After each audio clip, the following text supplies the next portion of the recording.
Fara, here we are on the cusp of a new domestic season, but obviously we're still basking in the glory of the Lionesses and their heroics in the Euros. Have you come back down to earth yet?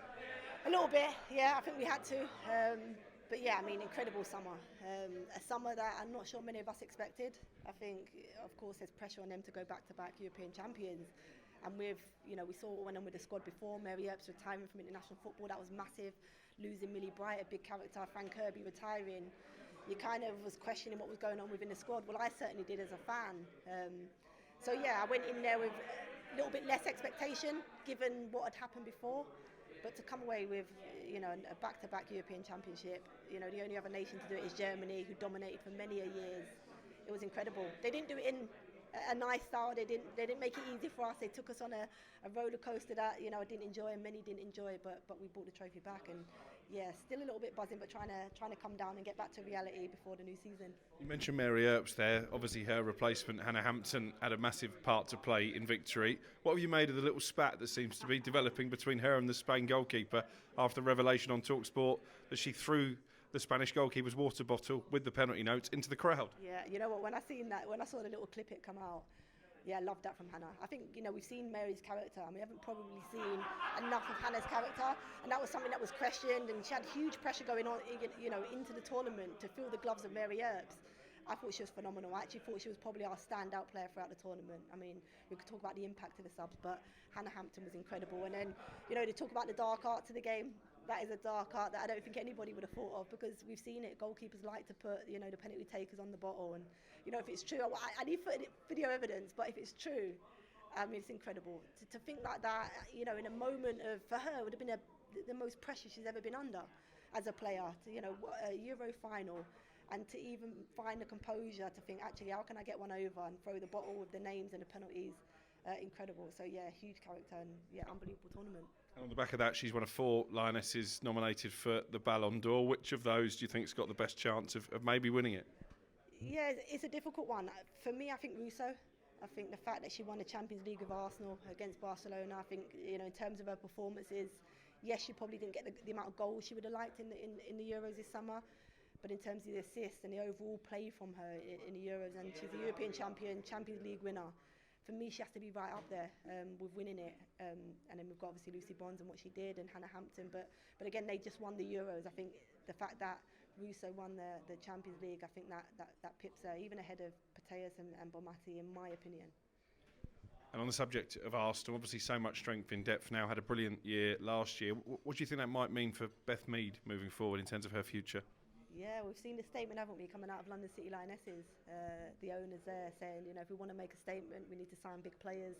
I don't think those rumours come out if they're not true. Certainly in the women's game, very rare for them to be out, and for an owner to talk heavily about it. So, if they're true, I mean, it's a big move from London City Lionesses, and maybe for Beth Meads, she probably wants more playing time, might be guaranteed more playing time, and I think the project as well at London City will be an exciting one. They've already seen Van der Donk on there, and Nikita Paris, obviously the Italian captain. So there's a lot of players going that way. Obviously it's not a big club in terms of name and brand that Arsenal carry, but I think for Beth herself to get more minutes is important. And then I think it's a great move from London City Lionesses, but it'll be a big loss for Arsenal because Beth Meads a big game player. So it'll be a big loss for Arsenal, but they have replaced her, if she is to go, with a young talent coming through. How will the Chelsea players be feeling, do you think? I mean, Hannah Hampton told us actually she used it as inspiration to win the Champions League next year, that they've seen Arsenal do it, because obviously that's the one trophy that has always eluded Chelsea. Yeah, it has, hasn't it? I think it is the one trophy that every Chelsea player, want to win. I think last year, certainly that game against Barcelona, the semi-final, it was a painful watch. I think it did show the gap between the two teams. Chelsea have a lot of work to do. I would argue that tactically the game plan was wrong, completely wrong. Certainly the one back at Stamford Bridge, going player for player against a Barcelona team and leaving spaces, absolutely killed them. Hopefully they learn from that.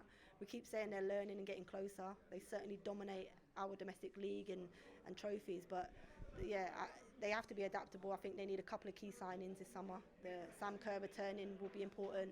Carpenter, the fullback for Chelsea. So they're certainly adding to their already, talented squad of players. But Arsenal, those one-off games are always the strongest in my opinion. One other player I wanted to focus on specifically was Michelle Azimang, obviously super sub during the Euros, was on loan at Brighton. What would be the best career move for her now for this season moving forward? Yeah, I think continue that loan at Brighton. I think, look, she's a household name now, and I think that her brand has certainly grown, and obviously with being at Arsenal, that brand is massive. But it'd be selfish of Arsenal to keep her if they're not going to use her. She's still young, very young, I think 19, so she's had that success at the Euros, a wild card that really did turn up and was wild, you know, in terms of getting those goals, those late goals for us.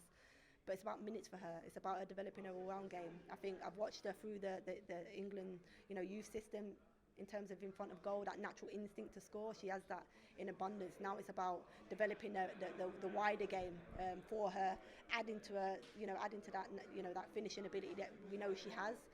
And then getting fitter in terms of match fitness, because, you know, when you don't play, it's really difficult to manage those 90 minutes when you don't get enough. And I think at Brighton she will, and she'll develop there. They've got a great coach. So for me, it's about her development still. She's young, and I don't think she'll get that same development at Arsenal. So yeah, put her on loan, please.